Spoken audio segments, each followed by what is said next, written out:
So here we are back at Annandale Distillery, where the magic happens. So, David, I just wanted to ask you. I understand you're getting a new heat source for the stills. Yes. How does that work?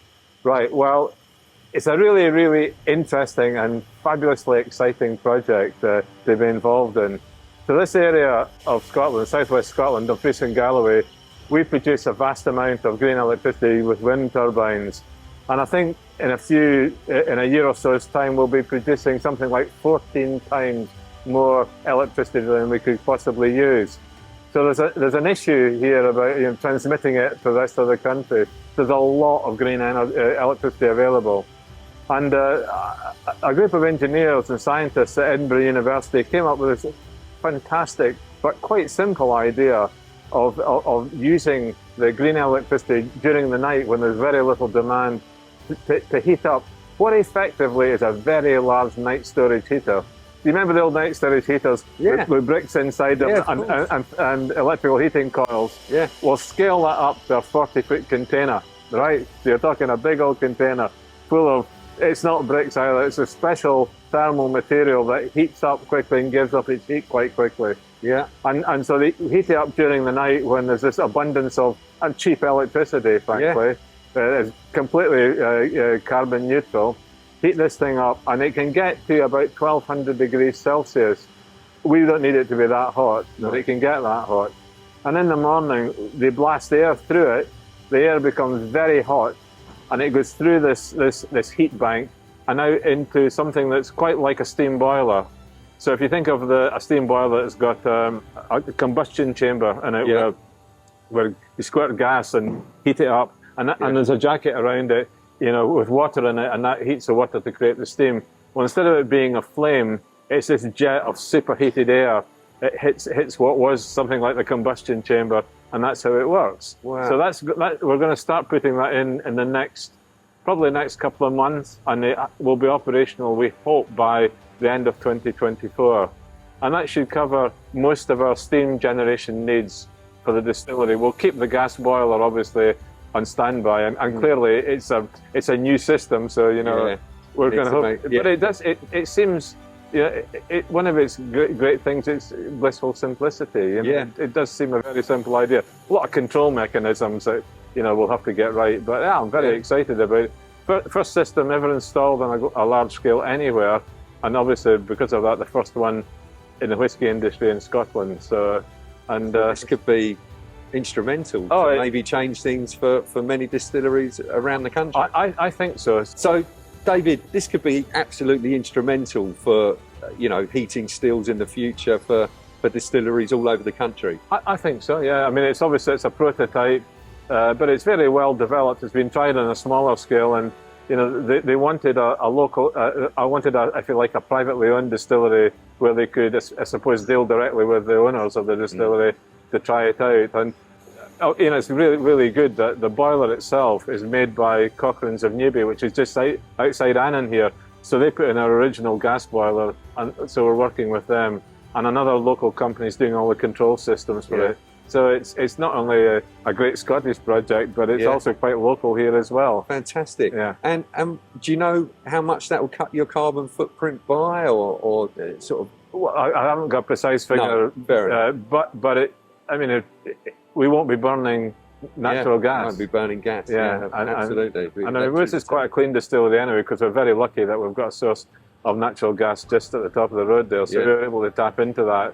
But the price of gas shot up hugely. It's come down a bit now, but that's not the main reason for us. It's our pathway towards net zero. So we're doing quite a lot. We've as you've seen, we keep everything, all our casks on site, so there's no road miles there. We bottle on site, no road miles. That's the second project. The third project is this heat storage system. Yeah. And then the fourth project is going to be, we're going to try and install a maltings here and grow our own barley locally as well. Wow. And so everything, again, back to local, very few road miles. And, if we can use also a lot of photovoltaic electricity to do all the heating and drying that we need to do of the barley, then that's going to make it a very green distillery, possibly one of the greenest distilleries in Scotland by the time we're finished. Because the waste goes off for fertiliser or animal feed already, and that has been happening for quite some time. Yes, I mean typically in a distillery, draft goes off for animal feed, and that's local farmer takes that. He also takes the other effluent for his slurry tank, and that gets sprayed onto the field. So again, it's quite local. But we'd actually like to look at maybe doing something more useful with the waste, particularly if you think of what comes out of the wash still, very high in nitrogen and quite energy rich. A lot of oils in there, not oils, but it's energy rich. Protein, I meant protein. So we can maybe use that for something else. In fact, one of my friends from the University of Reading, where I still work some of the time, he's coming up to give us a hand to see what we can do with it. So we're trying every angle to be very green and carbon neutral. So well, I don't know where you find the time. This is completely non-whiskey related, but I always like to ask entrepreneurs and business people, successful business people. You know, you've got lots of things going on. You're spinning a lot of plates. You've got a lot of successful businesses. You know, what are your sort of 3 tips for success as a professional?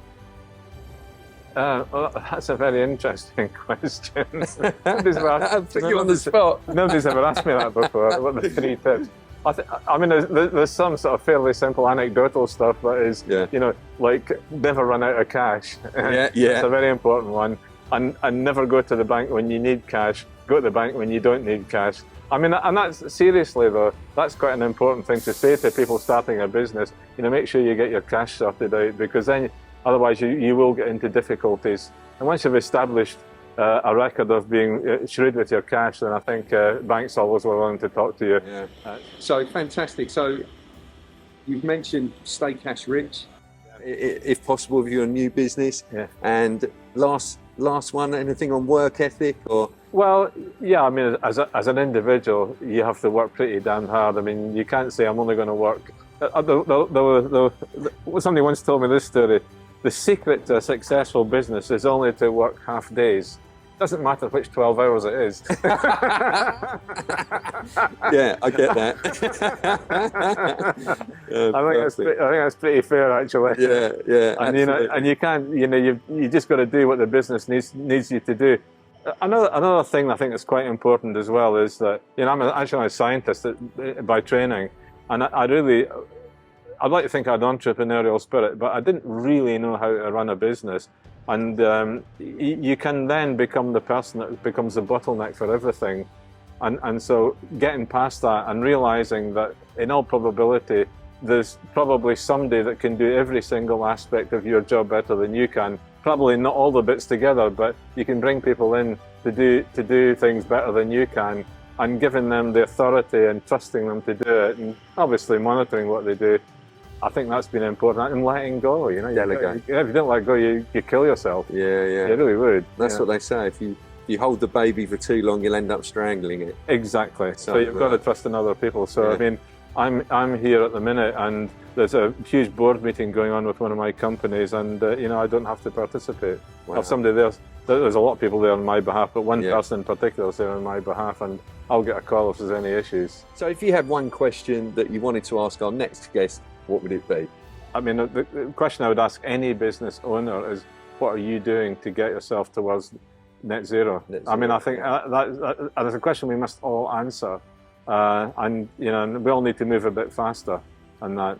Yeah, absolutely. So that would be, you know, what are you doing to move your business and even your personal life towards net zero?